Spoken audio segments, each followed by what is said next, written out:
Hello everyone, welcome to my channel. दोस्तों, मेरे channel में आप सभी का स्वागत है और जो न्यू सब्सक्राइबर है उनका हार्दिक अभिनंदन है। दोस्तों, कैसे हैं आप सब? मैं अंकिता जबलपुर से कर रही हूँ आप सबका स्वागत। और एग्जाम के बीच में बीत गई होली, फेस्टिवल भी हो गया और सबसे अच्छी बात ये थी कि स्कूलों में छुट्टियां हो गई थी। दो दो दिन का गैप मिल गया था बच्चों को, तो बच्चों ने थोड़ा ही इंजॉय किया लेकिन कर लिया। और बच्चों के जो एक होता है ना प्रेशर कि यार मैं इतना अच्छा त्योहार सेलिब्रेट नहीं कर पाएंगे, एग्जाम चल रहे हैं, ये हो रहा है, लेकिन सभी बच्चों ने अच्छी तरह से एंजॉय कर लिया। तो ये तो हो गया होली का हालचाल। और मैंने एक बार आप लोगों से 2-3 दिन पहले के व्लॉग में बोला था कि मैं होली पे कुछ खास बनाने जा रही हूँ और वो मैं आप लोगों के साथ ज़रूर से शेयर करूँगी। और मैं इतनी महान हूँ कि मैंने वो खास चीज़ बना भी ली और उसे खा भी ली और मैंने उसकी एक भी क्लिपिंग नहीं ली। रीज़न ये था कि इधर भी बहुत सारे लोग आ रहे थे मिलने के लिए, गेस्ट वगैरह, तो मेरा ध्यान ही नहीं रहा। और मुझे थोड़ा सा ये था ना कि भाई बाबूजी से मिलने आ रहे हैं तो सबका ख्याल भी रखना है, तो मैं उसमें बिजी हो गई थी। फिर सोचा कि चलो अभी ये चीज़ बना रही हूँ, अच्छी बन जाएगी तो मैं तो दोबारा फिर से बनाऊंगी तब आप लोगों के साथ शेयर करूंगी। लेकिन ना मुझे बड़ा अजीब लग रहा था कि बकबक तो कर दिया, लेकिन एक छोटी सी फोटो तक नहीं ली मैंने इस रेसिपी की, छोटी सी एक जरा सी क्लिप भी नहीं ली है। तो ऐसा हो जाता है कभी कभी मेरे साथ, मैं भूल जाती हूँ। और होली बीती, कलर वलर खेला था। वैसे तो मुझे इस बार स्किन में कोई खास ऐसी प्रॉब्लम नहीं हुई क्योंकि हम लोगों ने बहुत ही अच्छा प्यारा प्यारा सा कलर खेला था, लेकिन ना फिर भी फॉर प्रिकॉशन मैंने अपना स्किन केयर किया और मैंने डायमंड फेशियल किया है। और आप लोग देख सकते हैं कि मुझे बहुत अच्छा लग रहा है अपना फेस। तो ना मेरी आंखें गड़ जाती है। मुझे ये फेशियल, डायमंड फेशियल बहुत ज़्यादा पसंद है, VLCC का डायमंड। और पर्सनली मुझे ये बहुत पसंद है। जब भी मुझे कभी ऐसे चमचम करना होता है तो मैं यही फेशियल करती हूँ। और एक बार के पैक में मैं कम से कम 4 से 5 बार कर लेती हूँ क्योंकि प्रोडक्ट्स तो आते हैं 60 ग्राम उसमें, लेकिन मेरा फेस बहुत छोटा सा है। अगर केवल फेस का करो ना तो मेरे प्रोडक्ट बच जाते हैं, तो मैं वही करती हूँ। और अभी लोग आ भी रहे हैं, भाई तो बंदर जैसे तो ना दिखूं, कम से कम थोड़ा तो हो। वैसे भी बहुत ज़्यादा कुछ कर नहीं पा रही हूँ मैं। उसके लिए वक्त नहीं है कि मैं बाहर जा सकूँ, तो घर में जो कुछ हो सकता है वो मैं कर लेती हूँ। अच्छे से अच्छे रहने की मैं कोशिश करती हूँ। चलिए, ये तो हो गई मेरी बातें। एक क्विक अपडेट अपने बारे में ही मैं आप लोगों को देना चाहती हूँ दोस्तों। जैसे अभी इधर बीच 1-2 दिन मैं होली की वजह से ब्लॉग वगैरह तो डाली नहीं। मेरा चैनल हमेशा ही ब्लैंक, ऐसा नहीं होता था कि कभी गया हो, लेकिन इधर बीच ऐसा हो रहा है कि ब्लैंक हो जा रहा है पूरी तरह से। और मैं कम्युनिटी पे पोस्ट करना भी भूल जा रही हूँ, बिल्कुल भी टाइम नहीं मिल रहा है। तो कई मेरे बहुत ही अच्छे चाहने वाले हैं, वो मुझे इंस्टा पे भी मैसेज कर रहे हैं कि दीदी आप ठीक तो हैं, क्योंकि मैंने इधर बीच अपने हेल्थ इशू के बारे में आप लोगों को बताया था कि मुझे कफ की प्रॉब्लम हो गई, साइनस मेरा बढ़ गया या क्या हो गया। मैं बहुत ज़्यादा ट्रेवल कर रही थी इस प्रॉब्लम से और सडनली मुझे एक एलर्जी की मेडिसिन ला के दी गई है जिससे मैं ठीक हो रही हूँ, लेकिन मैं प्रॉपर ठीक नहीं हो रही हूँ। रीज़न कि मैंने 2 दिन उस मेडिसिन को नहीं लिया और तीसरे दिन फिर मेरी हालत बिगड़ गई थी। मेरा पूरा माथा तड़तड़ तड़तड़ ऐसे चमकता है, जैसे बिजली चमकती है ना वैसे, और भारी हो जाता है पूरा। कफ की एकदम जकड़न समझ में आती है कि काफ़ी कफ पूरे में है, पूरे में कफ है। और ऐसे ऐसे अगर करो तो लगता है कि कोई लिक्विड है जो सिर में से हिल रहा है, ऐसा अजीब अजीब सा महसूस होता है ना।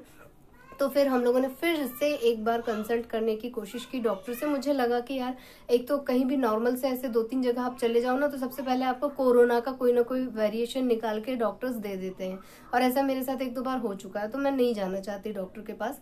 बट मुझे पता चला है कि कोई इन्फ्लुएंजा वायरस इस समय फैला है जो कोरोना नहीं है, लेकिन ये सर्दी जुकाम खांसी का एक वेरिएंट है जो लोगों को 2 हफ्ते 3 हफ्ते परेशान कर रहा है। और इसका एक सबसे बड़ा प्लस पॉइंट क्या है कि जब ये आप इसकी गिरफ्त में होते हैं तो आपको हल्का हल्का फीवर लगता है, आप जो है क्रोसिन वगैरह लेके थोड़ा सा रिलैक्स महसूस करते हैं, पैरासीटामॉल, क्रोसिन। तो मैंने भी वही सारी चीजें की थी कि मैंने वो ले लिया, तो उससे मेरा जस्ट डबल हो गया। मतलब वो ऐसा वायरस है कि अगर आप इस तरह की कोई भी मेडिसिन लेंगे तो वो जस्ट डबल हो जाएगा, वो और स्ट्रांग हो जाएगा।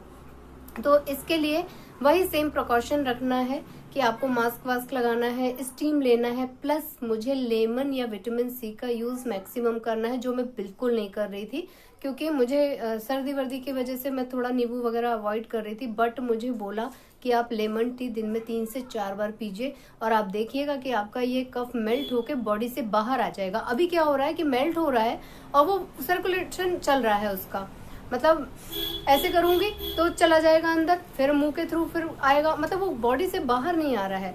या मैंने कई बार कोशिश की स्टीम वगैरह करके कि उसे मैं बॉडी से बाहर किसी तरह फेंकूं, शायद उससे आराम आ जाए, बट नहीं, जितना ज्यादा मैं बाहर कर रही हूँ उतना ही महसूस हो रहा कि अभी अंदर और है। एक ही प्लस पॉइंट है कि मेरे फेफड़े वगैरह में कुछ मुझे कहीं प्रॉब्लम नहीं है, मुझे सांस लेने में अभी उतनी प्रॉब्लम नहीं है, लेकिन हाँ कफ की जकड़न मेरी वॉइस में भी समझ में आ रही है, और सांस लेती हूँ तो भी समझ में आता है कि ब्लॉकेज ब्लॉकेज ब्लॉकेज लग रहा है, और उसके लिए मुझे स्टीम का सहारा लेना पड़ता है। तो ये एक नई चीज पता चली खुद के बारे में। तो लेमन टी तो मैंने स्टार्ट कर दी है, जैसा मैंने उस टाइम पे लिया था कोरोना के टाइम पे। तो कुछ कुछ चीजें मुझे याद हैं। और गिलोय विलोय का काढ़ा तो मुझे नहीं बोला है भाई पीने के लिए, क्योंकि फीवर नहीं है मुझे, सिर्फ और सिर्फ कफ का वो है, और खांसी भी नहीं है मुझे कि मैं ये सोचूं कि खांसी है। इसमें सुना है कि खांसी भी बहुत तेज आ रही है लोगों को, बट मुझे नहीं है खांसी का प्रॉब्लम, तो मैं खांसी और कफ सिरप अभी नहीं ले रही हूँ। अब वही चीजें लूंगी जो मुझे अभी बताई गई हैं। और मुझे एलर्जी की दवा तो जरूरी है, क्योंकि मैंने गैप किया तो मेरी एलर्जी बढ़ गई, और डस्ट इस समय चारों तरफ है ही है, मतलब आपको कोई प्रॉब्लम है उसको एलर्जी और बढ़ा दे रही है। तो वो सारी चीजों से मैं अभी जूझ रही हूँ दोस्तों, ये मैं छुपाऊंगी नहीं। मैं हमेशा आप लोगों को हेल्थ पे बहुत सारी बातें बोलती हूँ, करती हूँ, चैतन्य करती हूँ, आप लोगों को अवेयर करती हूँ कि ऐसा करना चाहिए वैसा करना चाहिए, बट मैं भी कर रही हूँ, मगर उसमें भी कुछ ना कुछ ट्रबल चल रहा है, तो वो भी मेरा आप सबके साथ शेयर करना बनता है।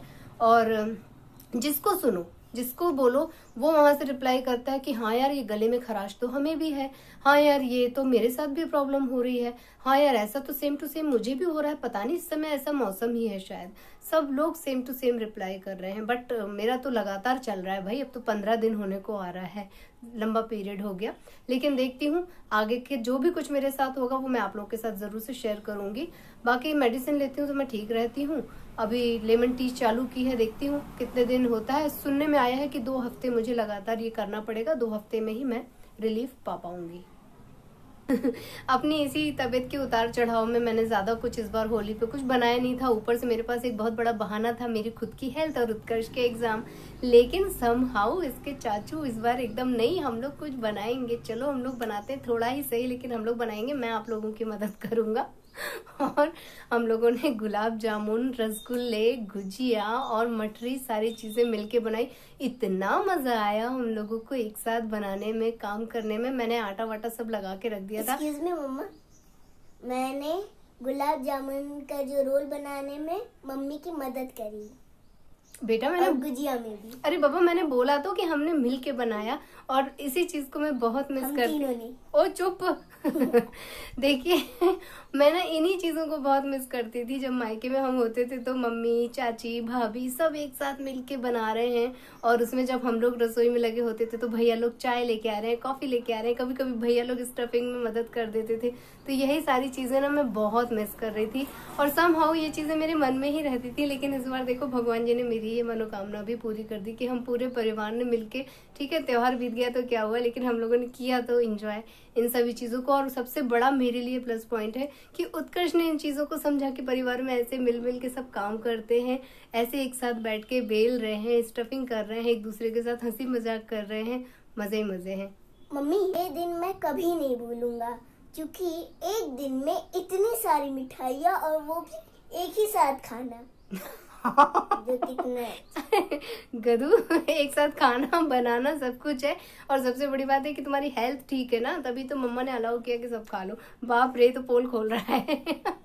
तो दोस्तों इससे पहले कि ज्यादा परतें खुले मैं जो है अपने ब्लॉग को यहीं पे समेट ले रही हूँ। मुझे बस एक क्विक अपडेट देना था आप लोगों के साथ, और अपनी थोड़ी सी फीलिंग, खुशी आप लोगों के साथ जाहिर करनी थी, साझा करनी थी, वो मैंने कर दी दोस्तों। और अगर मेरा ये वीडियो पसंद आया आप लोगों को तो प्लीज इसे लाइक जरूर कीजिएगा, और आप लोगों में से जो लोग नए हैं प्लीज मेरे चैनल को सब्सक्राइब कीजिएगा, वीडियोस को लाइक कीजिएगा, और अपनी फैमिली और फ्रेंड्स के साथ उसे शेयर कीजिएगा दोस्तों। और इसी तरह अपना प्यार और आशीर्वाद बनाए रखिएगा। मिलते हैं नेक्स्ट वीडियो में, तब तक के लिए take care, tata, bye bye. Bye bye and thank you for watching.